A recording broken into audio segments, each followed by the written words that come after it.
melebihi semua agama, melebihi semua keyakinan. Di bangsa ini seperti Gilbert, ya boleh Anda menghina misalnya pawang hujan, nggak apa-apa, nggak dihukum di bangsa ini.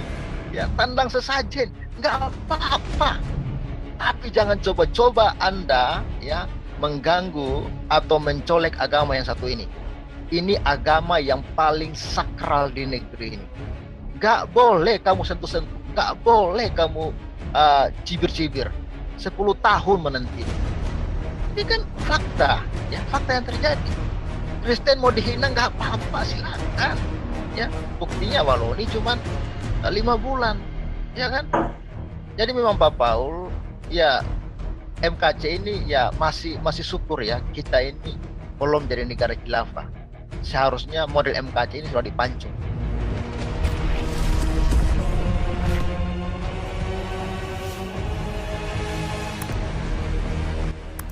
Keras. Wah, ini kayaknya nggak lain nggak bukan ini. Iya iya. Iya. Nggak Makasih. bilang, kalau bilang tadi kan di depan ngomong dulu. Nggak apa-apa. Harus. Oke, lanjut. Iya. Iya, terima kasih dulu untuk waktunya Pak Paul. Ya memang orang-orang seperti Pak Paul ini ya perlu juga, ya sangat diperlukan oleh bangsa ini. Untuk apa? Untuk menyuarakan ketidakadilan. Ya terlepas ya pro kontra, tapi menurut saya orang-orang seperti Pak Paul, channel-channel seperti ini sangat-sangat diperlukan oleh kita yang minoritas di bangsa ini yang pengen bersuara tapi nggak bisa. Karena apa? Ketika kita bersuara, kita sudah ditunggu dengan hukuman 10 tahun penjara. Iya, Itu bahaya. sudah pasti 10 tahun penjara. Ya, karena memang sudah contoh Pak MKC ini Pak. Kalau dibilang MKC ini kan orang yang belum pernah dihukum, ya kan? Lalu dia ini ya sakit, lalu sudah tua, lalu juga tulang punggung keluarga. Sebenarnya alasan-alasan ini ya setidaknya bisa meringankan hukuman MKC. Tetapi persoalannya adalah MKC ini telah melanggar ya atau menista agama yang sakral di negeri ini. Agama ini sangat sakral di negeri ini dan sakralnya melebihi ya semua yang ada di bangsa ini. Melebihi semua agama, melebihi semua keyakinan. Di bangsa ini seperti Gilbert, ya boleh Anda menghina misalnya pawang hujan. Nggak apa-apa, nggak dihukum di bangsa ini. Ya tandang sesajen, nggak apa-apa. Tapi jangan coba-coba Anda ya mengganggu atau mencolek agama yang satu ini. Ini agama yang paling sakral di negeri. Nggak boleh kamu sentuh-sentuh, nggak boleh kamu cibir-cibir. 10 tahun menantimu. Ini kan fakta, ya fakta yang terjadi. Kristen mau dihina nggak apa-apa, silakan. Ya buktinya Waloni cuma 5 bulan, ya kan? Jadi memang Pak Paul, ya MKC ini ya masih syukur ya kita ini belum jadi negara khilafah. Seharusnya model MKC ini sudah dipancung. Ya karena memang ada ajarannya. Sudah harus dipancung. Ya bahkan sobat mengatakan, ya pancunglah ya mereka yang menghina nabi dan lain sebagainya. Ya. Dan memang menurut saya hukum MKC ini sama dengan hukuman mati Pak Paul. Menurut saya secara manusia sudah tidak mungkin MKC bisa menanggung hukuman selama 10 tahun. Karena apa? Sudah punya riwayat penyakit. Ya. Diabetes ini Pak, aduh, ya saya prediksi ya 5 tahun MKC ini sudah lewat. Apalagi tinggal dalam penjara, mau minum obat susah, mau berobat susah. Ya diabetesnya akut lagi tuh, kronis. Iya, paling kuat 5 tahun kalau dia kuat Pak. Jadi ini sebenarnya sama dengan hukuman mati untuk MKC. Ya, dan memang benar menurut kawan-kawan yang sudah katakan tadi. Memang ini suatu mereka menunjukkan siapa mereka di bangsa ini. Mereka merasa superior, mereka merasa paling hebat, tidak ada yang bisa lagi main-main dengan mereka. Ya, dan ini ancaman supaya kita tidak boleh berbicara tentang mereka. Kalau kita berbicara tentang mereka di bangsa ini ya siap-siap saja, ya kan? Bahkan tadi Sefurun Ibrahim itu bahkan itu seorang ulama di Amerika loh, katanya Samsi lokasi. itu ya, katanya Ya, udah deteksi lokasinya Saifuddin ya. ya, dia serukan kepada umat Islam di Amerika untuk cari, temukan Saiful Ibrahim. Bayangkan di negara orang berani-beraninya bicara begitu loh. Jadi apa? Eh, Kebarbaran ya, siapa perbuatan barbar mereka di negeri ini mereka juga mau adopsi, mau bawa ke negara orang. Ini kan keterlaluan ini. Makanya ya menurut saya sih kalau pemerintah dengar seharusnya dirubah Pak Paul. Kalau Ya, mau keadilan harus dirubah, hakim-hakim atau jaksa-jaksa seharusnya begini. Kalau yang menghina yang orang Kristen menghina agama Islam, ya seharusnya jaksanya jangan Islam. Jaksanya harus Hindu, harus Buddha. Hakimnya juga sama supaya lebih objektif dalam memberikan hukuman atau dalam menyelidiki kasus. Kalau yang dinista agama Islam, lalu yang memeriksa agama Islam, lalu yang memvonis nanti agama Islam, Pak Paul, mereka tidak bisa melanggar ajaran mereka, Pak Paul, karena ada upah. Ya, ketika mereka membela agama, membela ajaran, itu ada upah yang akan mereka dapat kelak nanti. Jadi mustahil mereka akan memberikan keringanan kepada para penista-penista agama itu. Kalau yang hakimnya adalah orang Islam, seharusnya kalau yang dinistakan agama Islam, yang adili jangan orang Islam dong, supaya objektif dan keadilan itu benar-benar dinyatakan. Begitu kira-kira Pak Paul, supaya jangan terlalu panjang, oh, saya ada kawan-kawan lain. saya jadikan co-host ya, nantinya lonong aja ya, begitu ada ini, lonong. Sebentar, saya jadikan co-host dulu. Betul ya, ini Saifuddin juga lagi dikejar ya, sudah sampai, ini orang Islam begitu kalapnya ya, dikejar sampai dicari lokasinya mungkin, ya itu kan ada deteksi, dia rupanya kepancing, Saifuddin pasti kepencet, saya juga digituin ya, berapa kali ya, saya di detek lokasi gitu, tapi kalau saya kan udah ngerti kan cara itunya kan, nah Saifuddin rupanya kepencet, makanya langsung detek lokasi itu ya, anyway, oke kita skip dulu langsung, ini Amerika, Pak Paul Dere, luar biasa Amerika nih. Amerika hari ini masuk semua ya. Aduh, terima kasih teman-teman Amerika buat dukungannya dan buat suaranya ya. Mana nih Pak Paul Dere? Belum nyala Pak Paul Dere mikrofonnya. Mikrofonnya belum Halo, nyala. Ya oke, lanjut. halo, salam semua. Shalom. Saya hanya mau kasih input itu mengenai si Munarman kan teroris 3 tahun. Nah, itu bisa loh ke Mahkamah Internasional, Pak Paul. Bahwa itu sudah di Indonesia itu melegalkan teroris, Pak Paul. Ya. Itu harus langsung buat satu apa namanya ya untuk melaporkan masalah 3 tahun teroris itu, Pak Paul. Itu, Pak Paul. Ya, harus ada action, Pak Paul. Kalau enggak, ini kesempatan buat mukul. Kalau memang sudah diputus 3 tahun ya, iya kan? Mestinya berapa dia terima tuh? 10 tahun ya. Itu aja deh Pak Paul. Kita hajar di situ Pak Paul. Jangan dilepas itu Munarman. Biar bonyok sekalian. Biar Jokowi juga ikut bonyok. Aduh, Jokowi itu udah kayak ini ya. Kayak apa? Kayak pemain ludruk itu loh. Apa sih? Wayang Wong itu loh. Kayaknya gitu loh Jokowi kayak pemain wayang Wong. Iya. Kita capek ngelihat dia. Kita di sini kampanye gila-gilaan, Pak Pol. Saya salju-salju, bawa nenteng-nenteng keyboard, drum, Pak Pol. Untuk buat biar si panjenengan Pangeran Jokowi, Joko Lelono apa nggak tahu lah. Capek dah ngelihat dia. Kanjeng Ratu Iya. Petruk. Iya, Petruk jadi raja. Jadi Pak Pol, itu aja Pak Pol, mengenai Munarman aja. Kita bikin satu-satu, Pak Pol. Karena itu sudah menggambarkan negara itu mendukung teroris, Pak Pol. Itu bahaya sekali. Nanti Indonesia banyak, Pak Pol, yang tumbuh teroris. Karena hukumannya gampang, hukuman mah. Ya kan? Biar kita bikin skor satu. Itu aja, Pak Pol. Terus kedua, saya kan udah pesan. Semua kantong Kristen sekarang harus siap. Semua orang-orang di luar Kristen di daerahnya harus dipantau. Jangan main-main, nanti Tuhan Yesus nggak mau lu disalib 2 kali lu. Cukup dia menderita sekali disalib.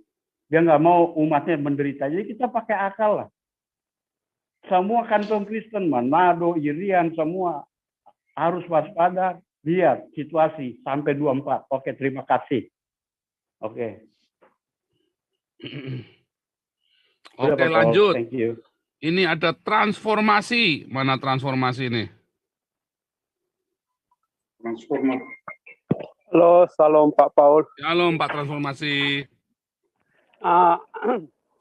Pak Gilbert ini Pak Paul. Iya.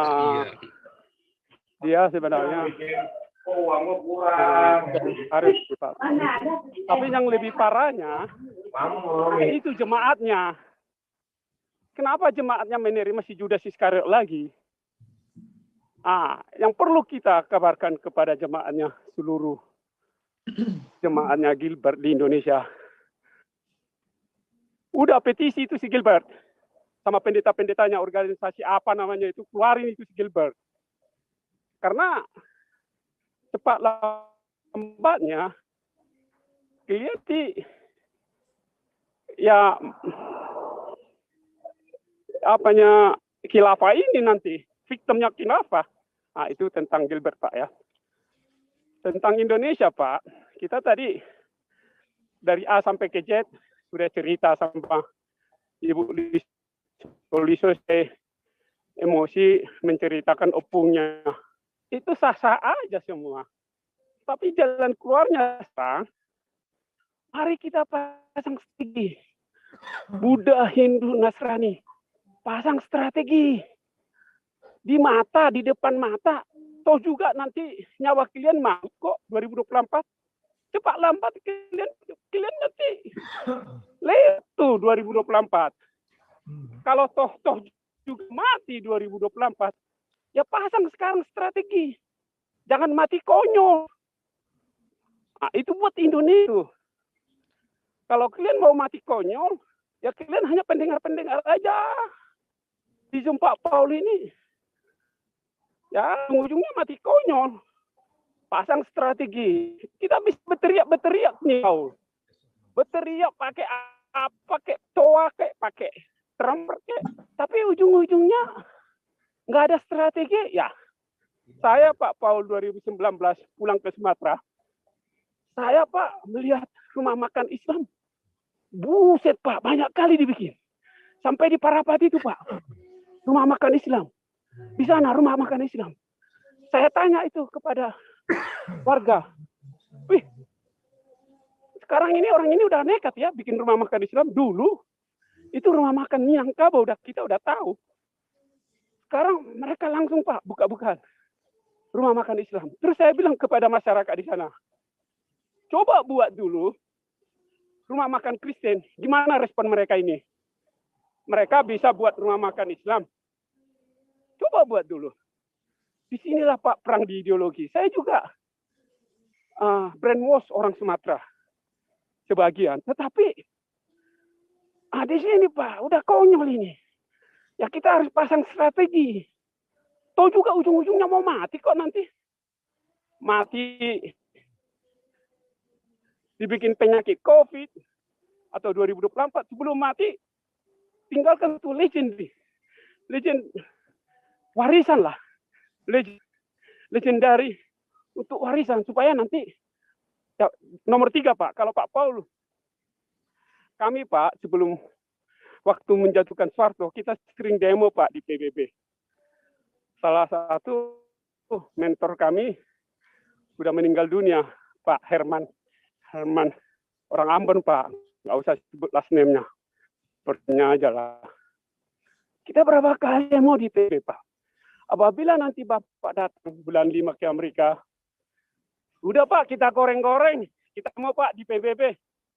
Itu negara sial itu Pak, negara nggak tahu.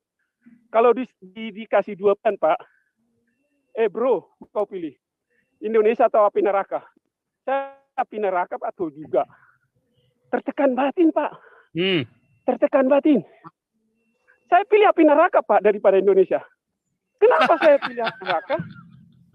Iya Pak, yang ada penyakit kanker tumor, iya kan?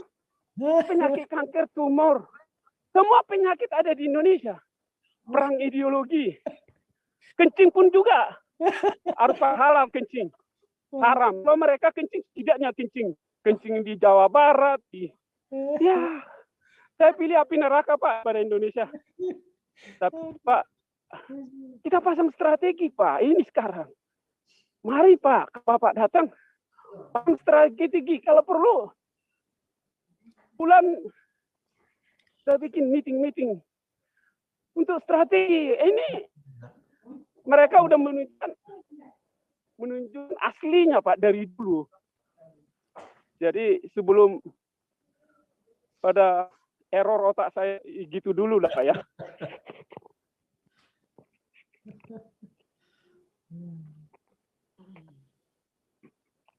Oke, kan saya sering bilang, saya nggak bilang Indonesia macam neraka ya, kasihan. Tapi di sini tuh seperti surga, di Eropa ini seperti surga. Ya, dan saya mau share betapa surganya Eropa ini. Ya, sampai saya nyaris lupa dengan tanah kelahiran saya. Sungguh ya, saya kalau ngomong ini hati saya itu ternyes tuh. Saya hampir lupa dengan tanah kelahiran saya. Cuman saya ingat waktu saya mau berangkat, 10 orang ngomong sama saya, Pak, sudah di Eropa nanti, jangan lupa teriak yang kenceng ya Pak. Kasihan kami yang di sini. Coba ya, itu cuma gara-gara itu doang. Oke, sebelum ke Pastor Tembel Arema, kita kasih dulu Pak Kebodohan. Mana nih Pak Kebodohan? Halo. Wah, shalom orang bodoh. Iya, akhirnya Pak Aceh kena 10 tahun. Iya. Sedih ya Pak? Ya sedih banget, tapi ya saya sudah prediksi udah demikian Pak. Jadi dari awal begitu sudah kacau semua, saya dalam hati wah nggak lama nih kasus gitu ya. Tapi saya sih nggak nekenin ke sana karena saya ngelihat bahwa ini seperti rewinding apa yang saya ngalami yang tahun 2012 kemarin waktu menolong ada jemaat di gereja itu. Dan saya dukung itu siapa tadi Wonder Woman, Ibu Linda ya. Ya kita semua harus berdoa Pak. Jadi apa yang terjadi ini Tuhan pasti punya karya juga seperti Ahok kemarin dikerjain banyak orang kan musuh-musuhnya akhirnya dikena tulah satu persatu. Saya juga ngalamin gitu. Jadi waktu kasus itu diputuskan dan kita kalah dengan telak, nah itu yang dalam hati saya selama kasus ini terjadi saya banyak berdoa dan Tuhan kasih satu mazmur, saya lupa mazmur berapa itu. Nah itu saya dapat rema itu, dapat intuisi itu bahwa akan ada penghukuman Tuhan buat yang mengerjai keluarga ini. Dan ketika sudah diputuskan setahun kemudian ibu yang menggadang-gadang kasus ini akhirnya meninggal tiba-tiba ya. Nah di situ saya melihat waduh Tuhan bekerja dengan luar biasa. Beberapa tahun kemudian pengacaranya yang berkhianat masuk KPK Pak, dikena tangkap penjara. Nah jadi Tuhan membuka semua. Nah begitu juga dengan kasus Pak Aceh ini. Ya semua namanya kebenaran mau disingkapkan pasti ada korban, pasti ada yang kita harus terima kenyataan bahwa harus ada yang berjuang, harus ada yang mau mati. Ya Pak Paul harus mau mati, harus pergi ke Eropa untuk teriak yang kencang. Pak Aceh memilih untuk teriak yang kencang di Bali, akhirnya masuk penjara. Pak Saifuddin, ya. Dia nggak nurut sama saya padahal. Sebetulnya kalau saya udah bilang makasih kalau kamu di sini, ya saya akan makin kuat dengan kehadiran kamu di sini. Saya ajari kamu berapologi ya. Kamu teriak yang kencang tentang kitab kuningnya kamu tadi.